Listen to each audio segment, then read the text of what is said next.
The first months of pregnancy and the first year of caring for a baby can be incredibly challenging and filled with questions.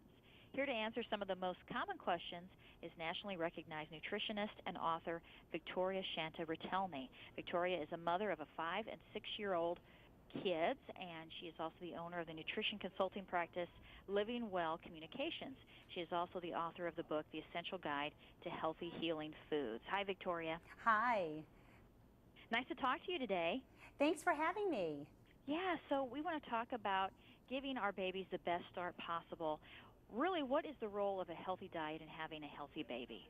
Well, it's so important. Good nutrition is one of the best things you can give yourself and your baby. And I often recommend that women think about it before, during, and after pregnancy, because it is vital to get balance, variety, and moderation in your diet from all food groups. So think about getting enough fruits and vegetables, think about getting whole grains, and proper hydration. Getting enough fluids into your diet really does play a role throughout life. Now, are there any specific vitamins or supplements that you should suggest that women take if they're trying to get pregnant? I know prenatal vitamins are important. Absolutely, yes. Women should think about prenatal vitamins, like I mentioned, before, during, and after pregnancy. You want to look at the key nutrients in your prenatal vitamin. Not all vitamins are the same. The one that I recommend is One A Day Women's Prenatal, and it is over the counter without a prescription. It does contain 4 key nutrients: calcium, iron, folic acid, and the omega-3 fat DHA, which is so vital for the baby's brain development. So that's the one that I really do recommend. I know that when you're pregnant, it can be confusing on what you should eat, what you shouldn't eat. When I was pregnant with my kids, friends would give me advice, oh, you can't eat this, you should eat this. How do you keep it all straight? Right. Well, the way I tell my patients is that you really want to think about your overall diet. So think about getting whole foods first. Think about fruits, vegetables, whole grains, and also steering clear of some of the things that can cause damage to your baby, such as raw or unpasteurized products.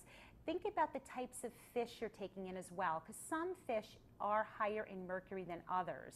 So the ones that are higher in mercury, the larger fishes like the shark, tilefish, swordfish, king mackerel, those should be avoided because they are higher in mercury. You also want to think about not drinking alcoholic beverages and getting in less caffeine, because that could affect your growing baby too. I was going to ask you too, Victoria, should you worry about having organic foods or not?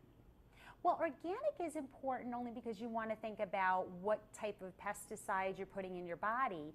But honestly, if you cannot afford organic or it's not readily available, I often tell women it's better to eat the fruits and vegetables than not eat them. So make sure you're cleaning them properly. You're using cold water and you're scrubbing them. You have a dedicated scrub brush for your fruits and vegetables. That does play a role. So you don't necessarily need organic if it's not available or it's too expensive, but think about cleaning your fruits and vegetables properly. And in your opinion, breastfeeding versus formula? Yes, well, I breastfed my 2 children, and I think it is such a vital primary source of natural nutrition for your baby. You know, the first 6 weeks are really important to give your baby all the proper nutrition and to give them antibodies that will help boost their immune systems for life. So I do think breastfeeding is a great way to go for women if they can breastfeed. So it's something to really consider. And isn't it recommended too to try to do it for a year if you can?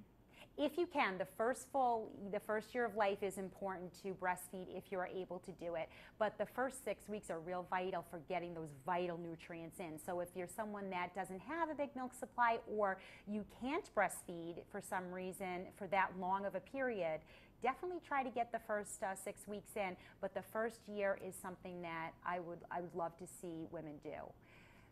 And I know when I went back to work, I was very glad that I had that breast pump. It is kind of nice to have that, isn't it?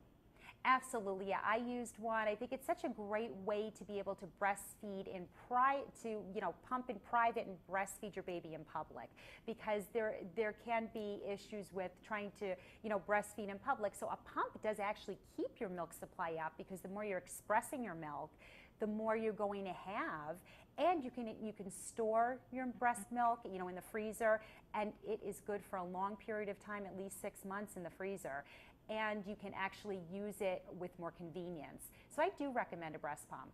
Yeah, that is nice, especially it gives dad or others the opportunity to feed baby if you're away too. Absolutely, yes. What baby products do all moms really need, would you say? Well, I say, to be honest, things that are colorful, that move, that allow the baby to follow with their eye is really important because the baby's first year is such a burgeoning time of development for eye health and for movement of the baby. So utilizing things they can move with. Also, things that keep them safe and warm and secure like onesies I used a lot. So it's really important to think about getting a stash of onesies and also having enough diapers on hand. When you leave the hospital, you should make sure you've got some diapers at home because they're a really necessary thing that you're going to be going through a lot, and you don't want to have to run out back and forth to the store a lot. So diapers are the other thing that is really vital. That is true. If we want to get more information, where should we go? Sure, yeah. For more information on prenatal supplements, go to oneaday.com, or you can also check out my website, livingwellcommunications.com, for more information on overall health and nutrition.